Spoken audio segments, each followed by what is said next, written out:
मित्रहो, शरद पवार हे आपल्या राजकारणातले अगदी जुने जाणते ज्येष्ठ नेते आहेत. महाराष्ट्रातच काय हो, देशाच्या राजकारणात सुद्धा त्यांचं ज्येष्ठत्व आणि श्रेष्ठत्व अबाधित आहे. प्रचंड अनुभव, प्रचंड बुद्धिमत्ता त्यांच्याकडे आहे, पण त्यांच्या राजकारणाचे डाव आजवर कोणाला कधीही कळलेले नाहीत. म्हणजे त्यांनी ते कधी कळूही दिलेले नाहीत. ते लावलेले पहिलवान म्हणून त्यांची ख्याती तर आहे. राजकारणामध्ये त्यांनी टाकलेला डाव लक्षात यायला सुद्धा बराच काळ निघून गेलेला असतो.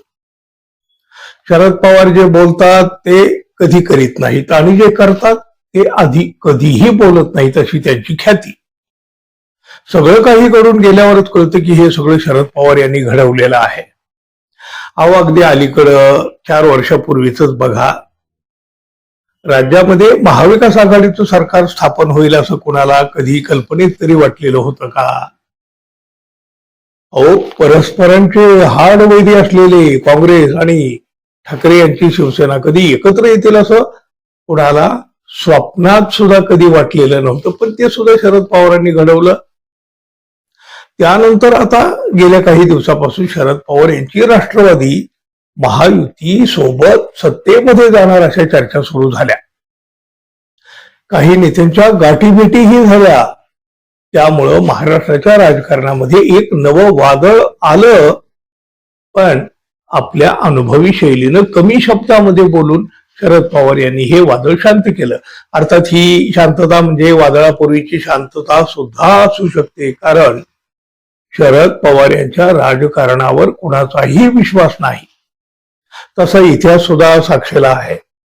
आणि हे सगळं घडत असताना शरद पवार विधान भवनामध्ये दाखल झाले. मुख्यमंत्री देवेंद्र फडणवीस यांच्याशी त्यांची बैठकी झाली. या सगळ्या घडामोडीचं कारण जरी प्रत्यक्षामध्ये वेगळं सांगितलं गेलं असलं तरी सुद्धा शरद पवार यांचं राजकारण पाहता या कारणावर लोकांचा अजिबात विश्वास बसत नाही. पण हा विषय केवळ बैठकीपुरता राहिला नाहीये. शरद पवार एकनाथ शिंदे यांच्या दालनामध्ये स्वतःहून गेले. तिकडे दवाखान्यामध्ये उपचार घेत असलेले एकनाथ शिंदे तातडीनं त्यांच्या स्वागतालाही हजर झाले. एवढंच काय, शरद पवारांच्या राष्ट्रवादीची एक बैठकही झाली. ज्यांनी शरद पवार यांच्या पुढाकारानं स्थापन झालेल्या महाविकास आघाडी सरकारला पाडलं, त्यांच्या दालनामध्ये राष्ट्रवादीची बैठक होणं हे सगळं जरा अनैसर्गिक वाटून गेलं. पण यामुळे महाविकास आघाडीमध्ये मिठाचा खडा पडला.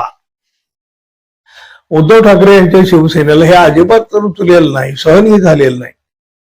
शरद पवार यांचा आदर राखून ठाकरे शिवसेनेचे नेते संजय राऊत यांनी आज सकाळी शरद पवार यांच्याबद्दल प्रचंड नाराजी व्यक्त केली. खरं तर तो संतापच होता. शरद पवार हे राजकारणातील मोठे नेते आहेत, आदरणीय नेते आहेत, पण ज्या गद्दारांनी आपलं सरकार पाडलं त्या गद्दारांच्या छताखाली जाऊन अशा प्रकारच्या बैठका घेणं, यामुळं मोठ्या नेत्यांची विश्वासार्हता घसरते, ती कमी होती, अशी राष्ट्रवादीला झोंबणारी प्रतिक्रिया संजय राऊत यांनी दिली.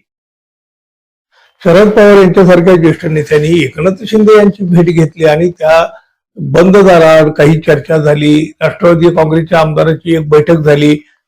म्हणजे खरं तर हे सगळं जेवढं धक्कादायक तेवढं आश्चर्यकारक सुद्धा आहे. साहजिकच राजकारणामध्ये याची मोठी चर्चा झाली. अनेकांच्या भुवया सुद्धा उंचावल्या गेल्या.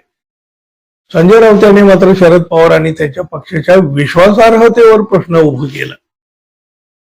एकनाथ शिंदे यांनी महाराष्ट्राला भ्रष्टाचाराची आणि गद्दाराची वाळवी लावलेली आहे, कीड लावलेली आहे. त्यांच्याच दालनामध्ये शरद पवार यांना जागा सापडली का? अख्खं विधान भवन ओस पडलं होतं का? समोरच राष्ट्रवादी भवन आहे, YB प्रतिष्ठान आहे. आम्ही कधीही गद्दारांच्या अशा ठिकाणी जाऊन आमच्या पक्षाच्या बैठका घेणार नाही. आम्ही तेवढे सहिष्णू नाही आहोत आणि आमचं मन नक्कीच तेवढं मोठं नाही. ज्यांचं मन मोठं आहे त्यांनी ते करावं, पण आम्हाला मात्र ते मान्य नाही. आम्ही जर असतो तर आम्ही अजित पवार यांच्या दालनामध्ये आमच्या पक्षाची बैठक घेतली नसती आणि त्यांनी शरद पवार यांच्याशी बेईमानी केलेली आहे हेही आम्ही लक्षात ठेवलं असतं. महाविकास आघाडीतल्या घटकांनी पथ्य पाळायला हवी. शरद पवार हे गद्दारांना प्रतिष्ठा देत आहेत असं सुद्धा संजय राऊत यांनी म्हटलं. संजय राऊत यांच्या या रोखठोक विधानामुळे महाविकास आघाडीमध्ये मिठाचा खडा नक्की पडलेला आहे. शरद पवार यांच्या राष्ट्रवादीकडून प्रदेशाध्यक्ष शशिकांत शिंदे यांनी मात्र या सगळ्या घटना अगदी योगायोगानं घडून गेल्याचं म्हटलेलं आहे. शरद पवार यांच्या प्रकृतीचं कारणही त्यांनी पुढे केलेलं आहे. पण गेल्या काही दिवसापासून घडत असलेल्या घडामोडी आणि शरद पवार यांचं गूढ राजकारण जर पाहिलं तर हे सगळं काही इतकं साधं सरळ असेल असं अजिबात वाटत नाही. काही दिवसातच हे रहस्य सुद्धा उघड होईल. पाहूया काय काय घडतंय ते. मित्रांनो, धन्यवाद. पुन्हा भेटू. नमस्कार.